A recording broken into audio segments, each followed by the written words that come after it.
Welcome, savvy investors and curious minds. Today, we're unpacking a topic that really sparks dreams of sun-drenched beaches and, let's be honest, lucrative returns. We're talking real estate investment in a truly captivating destination.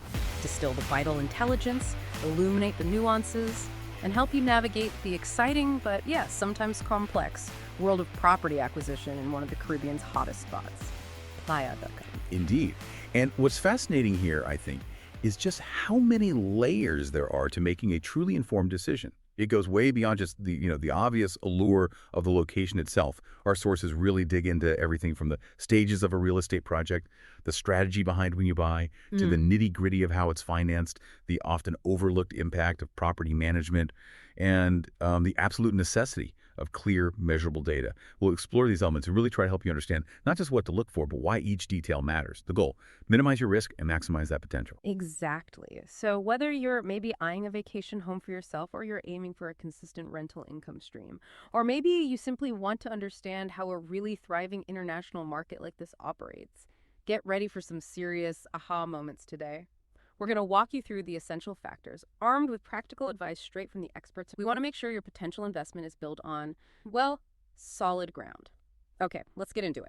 You know, what really jumped out from our sources right away was how critical something like project status can be. It sounds simple, but it's not just what you're buying, is it? It's when you decide to jump into that project's life cycle, especially in a market like Playa del Carmen.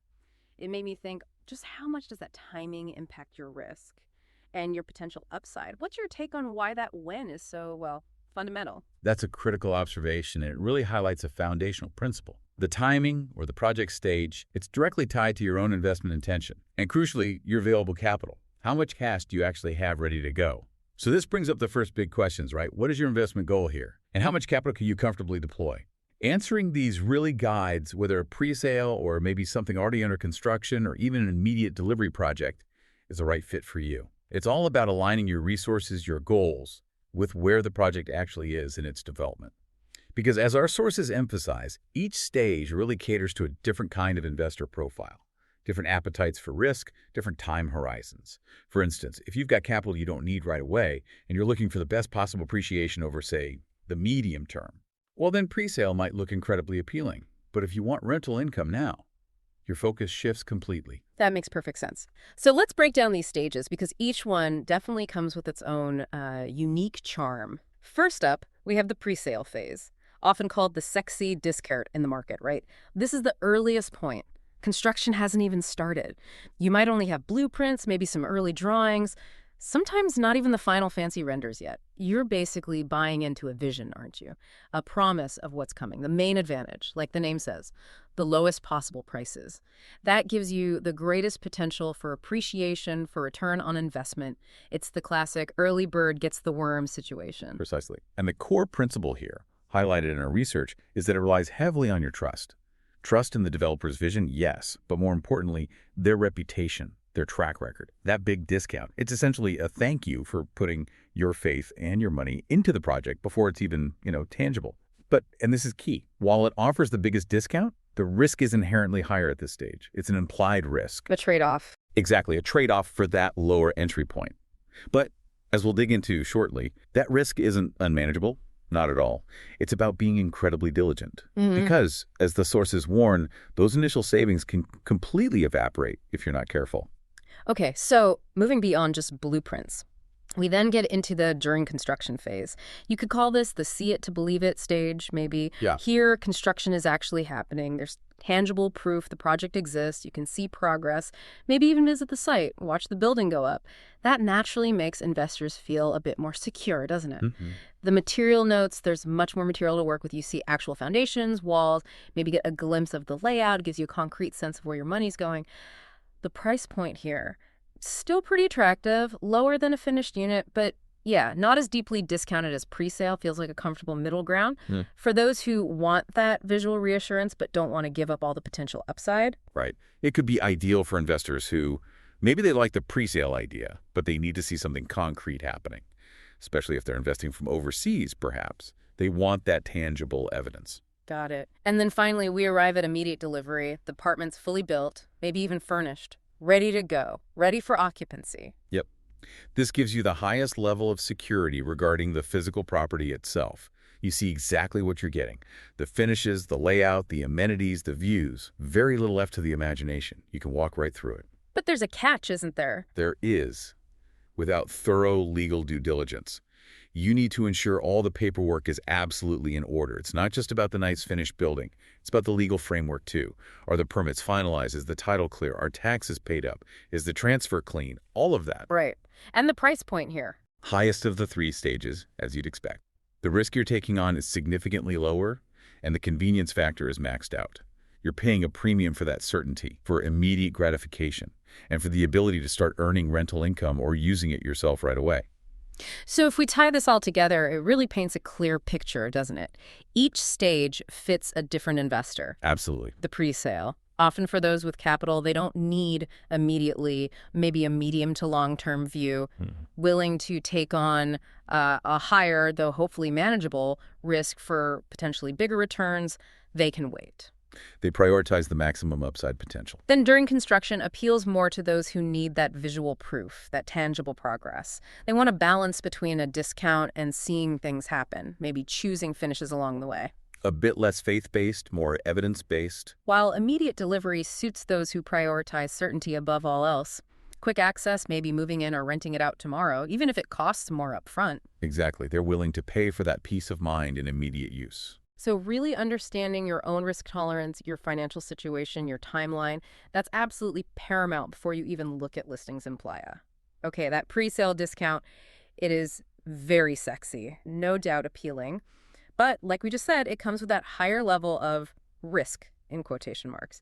And this is where it gets really interesting because those quotation marks are key, aren't they? They are absolutely key. They signal this isn't just random, unavoidable danger. It's a calculated risk, something you can manage and minimize. Exactly. The risk, in quotation marks, means it's a risk you can and absolutely must minimize through proactive due diligence. It's not passive hope, it's active investigation. Because as we mentioned, many of those initial savings that make pre-sales look so good, they can completely evaporate if you don't do your homework. It's easy to get blinded by a low price and, ignore critical details. Overlooking those can turn that dream investment into a nightmare of delays, extra costs, or worse. So true, especially in a fast-moving market like Playa. Non-negotiable homework. So let's talk specifics. What is that essential due diligence for pre-sales? Our research is crystal clear. You need to demand documentation, not just pretty pictures. The renders are marketing, the documents are reality. Absolutely. First and foremost, you have to ask for the developer's resume, their track record. What have they built before? What's their reputation in the area? How long have they been around? And crucially, did they deliver those past projects on time and as promised? That builds the fundamental trust, doesn't it, since you're betting on their ability to deliver this future project. Okay, so beyond the developer's general history, what about the project itself? Right. Then you need project-specific documents. These are the non-negotiables. Legal proof, operational proof. You absolutely need to see the construction licenses. They're essential for legally starting the building work. Without them, any construction is unauthorized. It can be stopped by authorities, leading to potentially endless delays, fines, a real mess. Okay, licenses first. What else? Equally important, feasibility studies. Specifically, you need confirmation for water and electricity connections and availability. It sounds basic, I know, but without confirmed infrastructure for these utilities, the project might actually be impossible to complete. Or the cost to bring them in could skyrocket, causing delays or even abandonment. Wow, I wouldn't have thought of that being such a hurdle. It can be. We've seen sources mention cases where developers just assumed connections would be easy, only to hit a major roadblock with local utility providers later on. You also need proof of municipal approval. This ensures the project fits with local regulations, zoning laws, land use plans. It prevents headaches down the line, like finding out the building is too tall or the density is wrong, or it's on land not zoned for residential. That can derail everything. Makes sense. Zoning is crucial. And then critically, especially for larger projects or ones impacting sensitive areas like jungle or land with lots of vegetation, you need the federal environmental impact study. This is absolutely required in many cases in the Riviera Maya. It ensures the project is sustainable and complies with increasingly strict environmental laws. That's fascinating insight on the environmental study. Definitely something an average investor might easily overlook. Okay, but what about delays after construction starts? You mentioned savings evaporating. How do you protect yourself there? That's a great question. And it brings up the contract itself. How solid is the contract you're signing? Our sources consistently hammer home the importance of clear, unambiguous penalty clauses established right there in the purchase contract. Why are they so vital? Because without them, those initial savings you were banking on from the pre-sale price, they could be completely wiped out by construction delays. Think about it. You put down your capital expecting completion by a certain date, then the project gets pushed back 6 months, a year, maybe more. Could be unforeseen issues, could be developer mismanagement. Without a penalty clause, you often have no real recourse for that lost time. You lose the opportunity cost of your capital, potential rental income you planned on. It's your essential safety net. It ensures the developer has some skin in the game regarding deadlines. Exactly. It holds them accountable to their promised timeline. I completely see the need for all this due diligence, but thinking practically, for someone investing from, say, the US or Canada or Europe, how easy is it to really do all this digging? Are there unique challenges or common shortcuts maybe less scrupulous developers might try in a hot market like Playa? You've hit on a crucial point. It's very easy for investors, especially from afar, to get swept away by an emotional reaction to a stunning render and a great discount. They might not fully grasp the local nuances and the consequences. They can be severe. One major danger is project stagnation, or even outright cancellation. Projects missing permits, or facing environmental fights, or without those feasibility studies. They can just stall, indefinitely sometimes, or never even break ground. Your money is tied up in something that doesn't exist, with often no clear way to get it back. Nightmare scenario. Another common issue, especially when the market is booming, is half-finished projects. The developer might burn through all the early sales money just trying to get permits they should have had already, or paying fines. Then they run out of capital to actually finish the building. So buyers are left with an incomplete shell, a skeleton of what was promised. An architectural ghost, really. Wow. And I assume that leads to other problems too. Oh, absolutely. This often leads directly to compromised quality and amenities. It frequently means cutting corners on materials. The final product falls way short of what was advertised.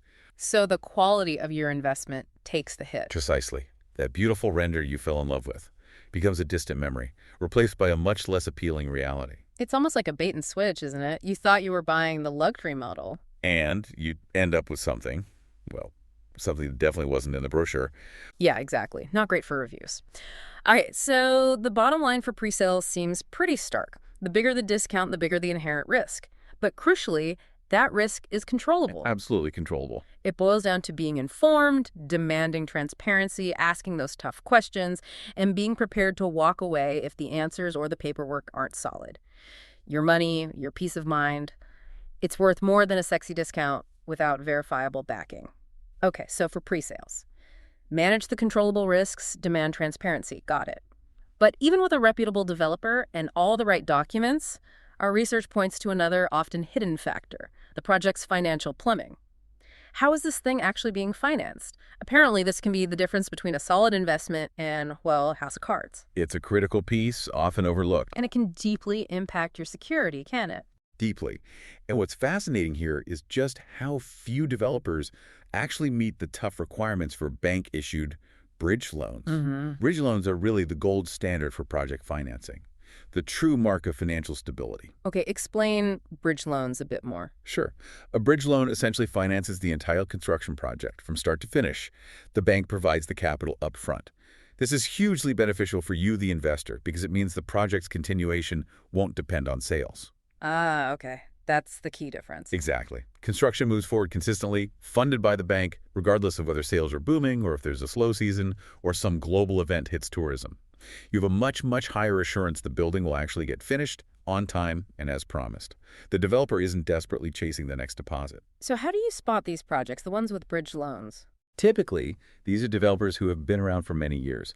They have a strong resume, a history of successful builds. They often have tremendous projects behind them, a proven track record. They possess the financial solidity, the creditworthiness, the established reputation to secure multi-million-dollar institutional financing from a bank. That's not easy to get.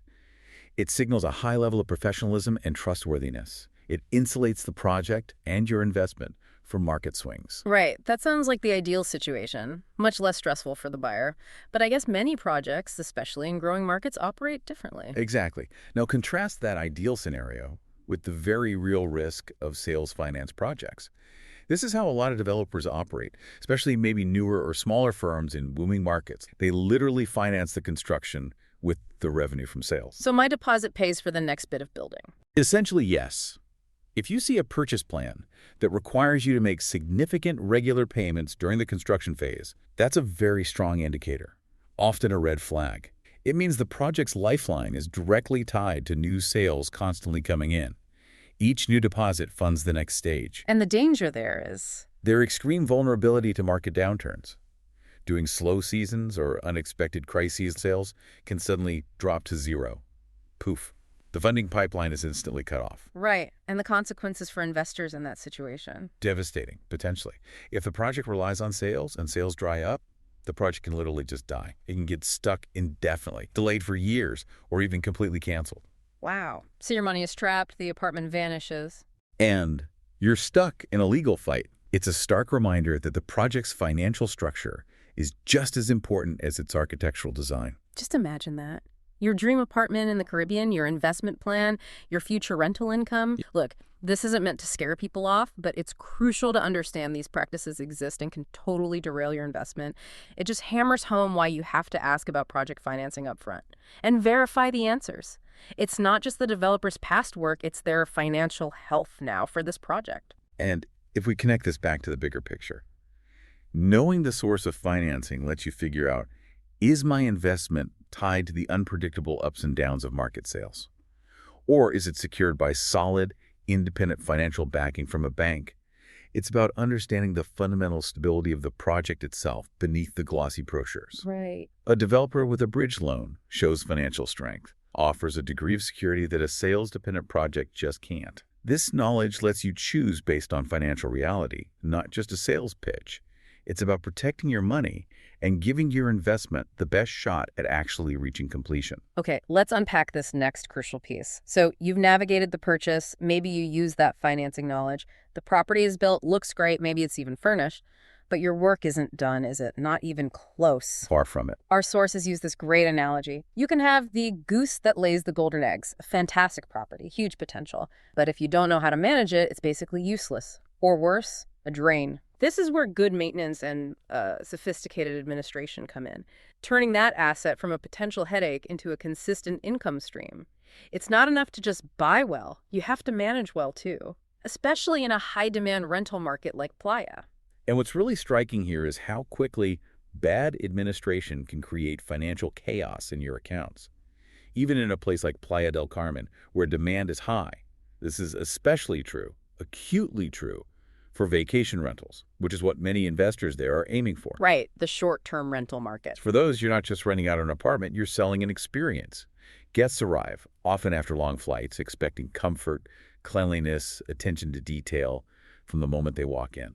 Maybe a little welcome basket, a fresh smell, working AC, good ventilation. They want a seamless, enjoyable, maybe even luxurious stay. Any little problem can ruin that perception. And that leads directly to reviews, right, which seem all important now. Absolutely critical. The unparalleled power of online reviews is the key determinant of your success. Your ROI is heavily dependent on getting consistently positive reviews on platforms like Airbnb, Booking.com, VRBO, you name it.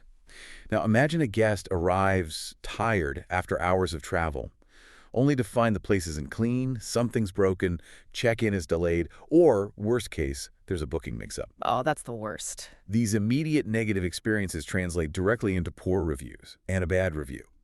It pushes you down the rankings on these super competitive platforms.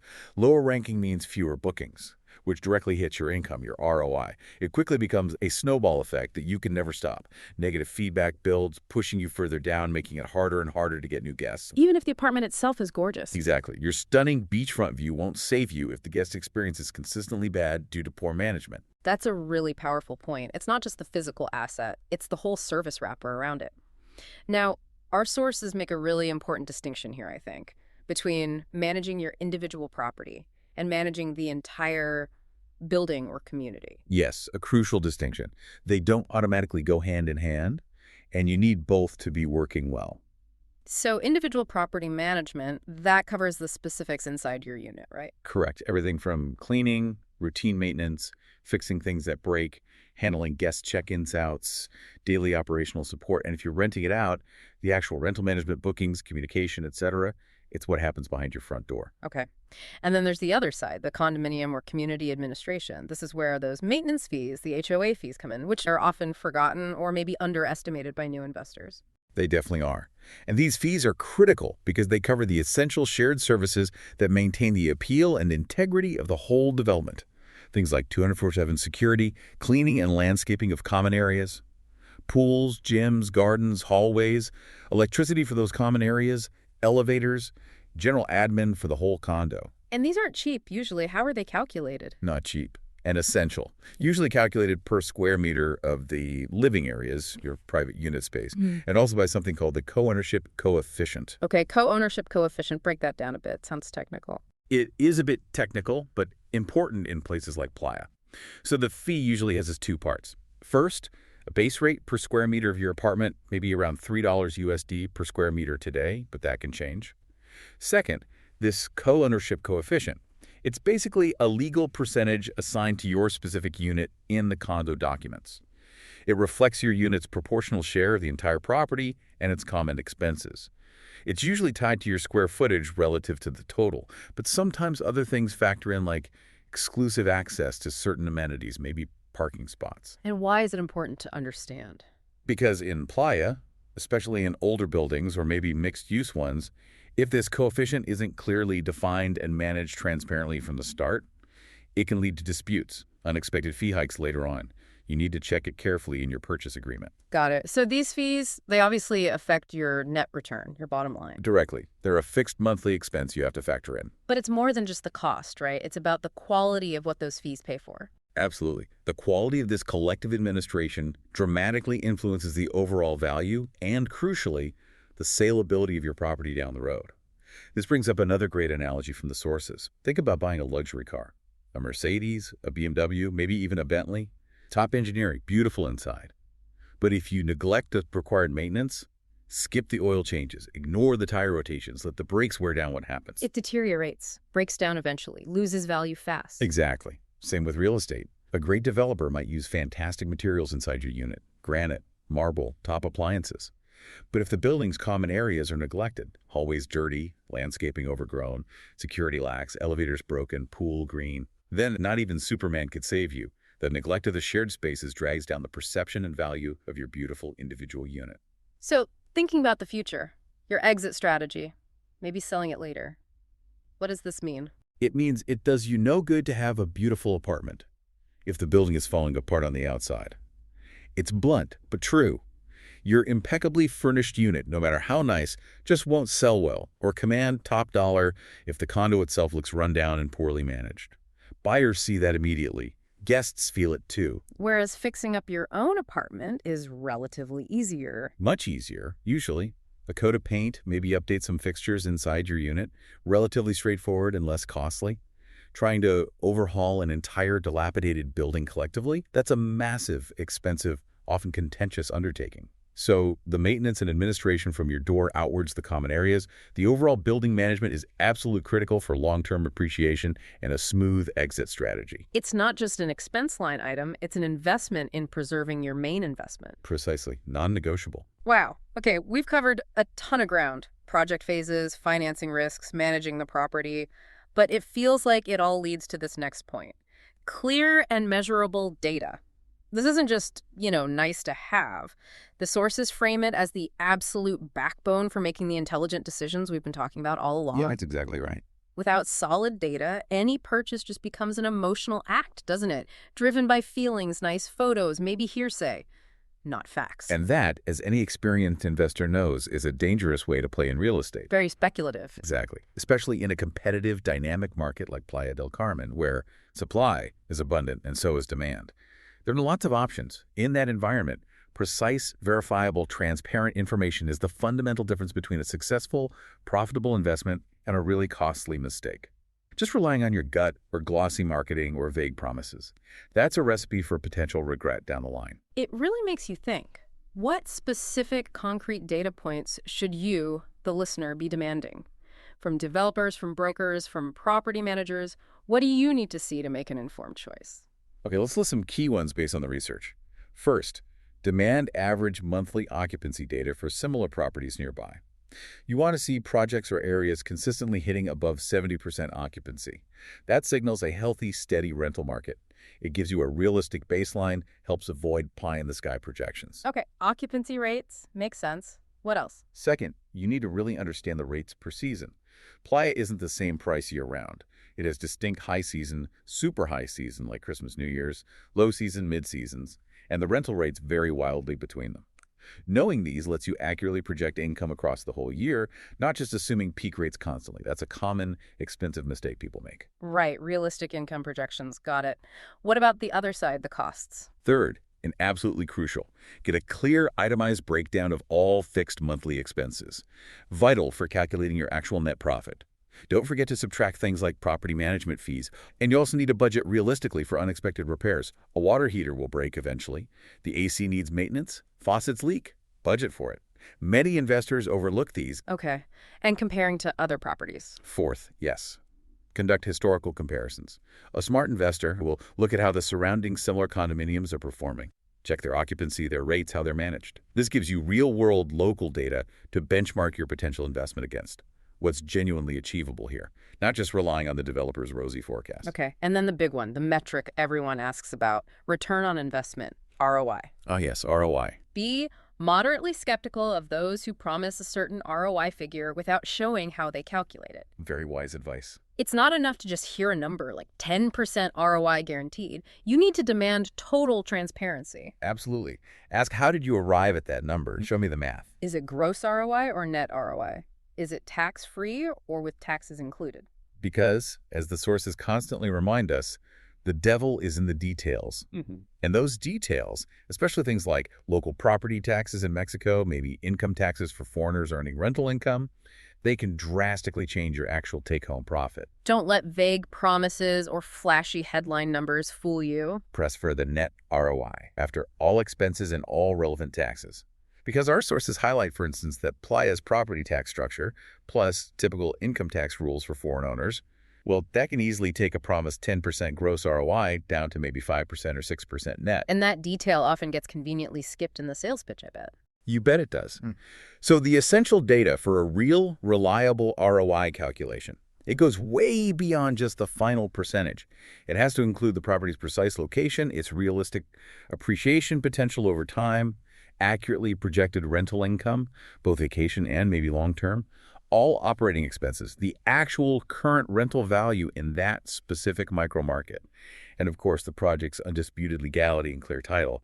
All these pieces together paint the true picture. If any are missing or fuzzy, your ROI calculation is incomplete, unreliable, potentially misleading. You need to be able to verify every single component, ideally with independent data. That's the goal. So the takeaway is, you're not just asking, what's the ROI? You're asking, show me exactly how you got that number.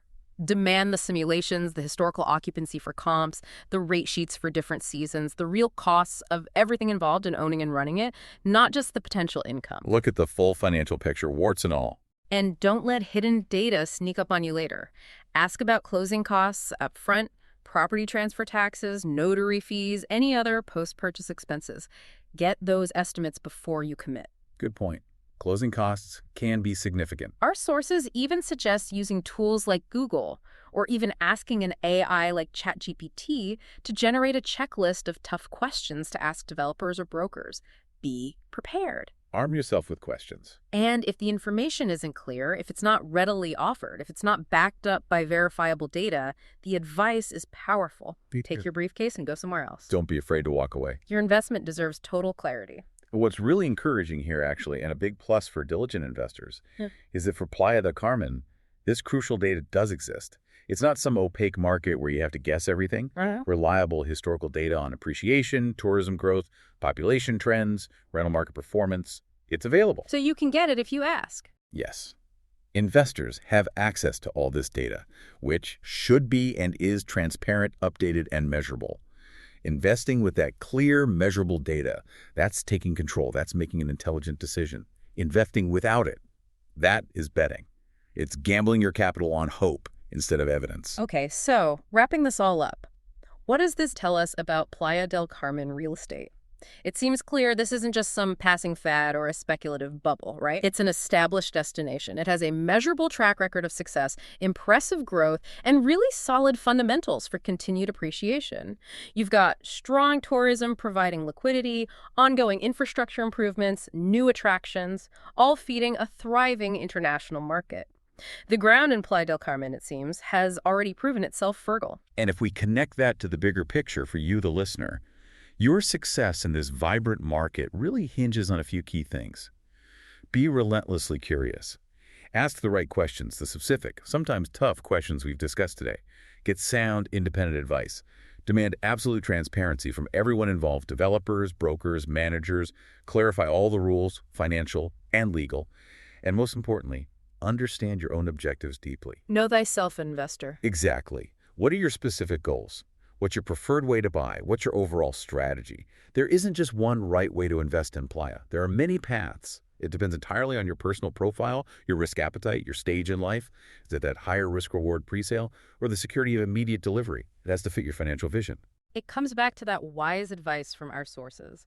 Plant your capital where the ground has already proven to be fertile. Playa del Carmen certainly seems to offer that fertile ground, but remember, the ultimate yield from your investment, it isn't solely determined by the richness of that soil.